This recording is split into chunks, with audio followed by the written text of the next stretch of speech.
Welcome back to the SCG show. I'm your host, SCG, and if you're new here, please like, comment, subscribe, hit the bell notification, and check out the links in the description below. That being said, let's get into today's video. 3 things that you agreed to before birth that you've probably forgotten about. When we come into this world, we conform. We're told what's right, what's wrong, what's yes, what's no. We develop fears, phobias, negative beliefs, limiting beliefs. Our life just becomes stagnant, stale. We're not where we could be or where we should be. You must remember that life is not accidental, my friend. Life is purposeful. You are purposeful. So, when you were coming into this world, even though you were a baby, you were a spirit, chosen by the divine, God, the universe. Doesn't matter what you believe in, this applies to everybody. And along the way, you've been confused. You've let so much information go into your brain, and so much crap cloud your judgment that you don't really know what the hell is going on. But it's okay. I dive deeper into this, and it all makes sense. There are 3 essential things that were sent your way without you realizing it. With my help, my guidance, I'm going to bring it to the forefront so you know what's going on and you can shape your life in a better manner. Now, the first thing is you have a purpose. Yes, a life purpose. So before you came into this world, when you were just a spirit, a baby, a soul, your life purpose was already agreed, was already decided. You're going to come here into this big, scary existence, into life, and you are going to do something. And that is your purpose.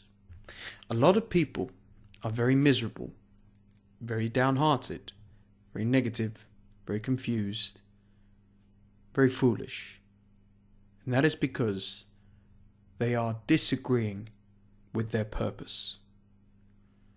Because your purpose doesn't necessarily have to be your career, but it could be something about your career. You might have had the purpose of saving lives, but you're not working as a doctor or a nurse. You're working as an administrative assistant for a finance company. No wonder it's miserable. No wonder it's stagnant and stale. Those are really key terms I want you to remember. Stagnant and stale. Because you're not on your purpose. I was really lucky from a young age to realize what my purpose was. And my purpose is to inspire people. And it can come in so many different ways.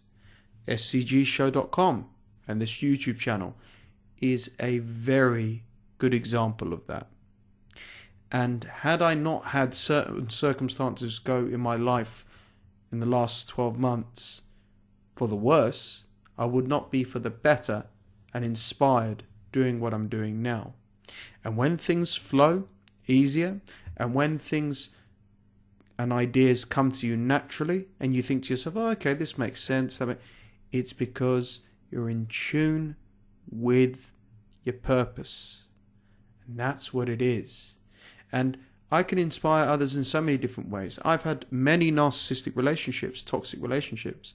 Okay, well, they were there to show me how to handle malevolent, evil, toxic people, and to relay my experiences, relay my teachings back to people like yourself.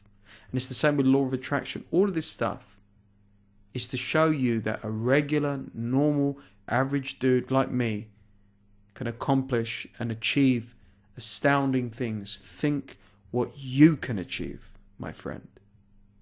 That's my purpose. What's your purpose? You know deep down, because you've agreed to it before you came in this world. What is your life purpose? Okay, the next thing you agreed to is you have a life mission along with your purpose. Follow your mission.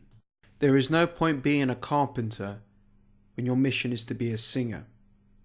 There is no point working in finance if you were born to inspire people through medicine. See my point? You have a life mission. You need to sit down and work on your plan. Your plan will benefit your life. My goal, my purpose, is to inspire others. But it doesn't mean that I can't be successful at doing so. Which means it is my purpose to try and become successful in everything I do, so you can look at me and you can see, well, if SCG can do it, I can do it. You see? So if you want to be a singer, or you want to sing, you might not be a Grammy award-winning singer. You might not be a platinum-selling singer, but you might be a singer that touches the hearts and souls of a small fan base. And these people might listen to your songs and they might have such a connection with you that you have saved their lives, that you've inspired them. I get so many people, wonderful people like yourselves, writing comments on my videos telling me, hey, you really nailed that. You really got that correct. I'm so glad I watched your video. Or I completely understand where you're coming from. Or that's so true.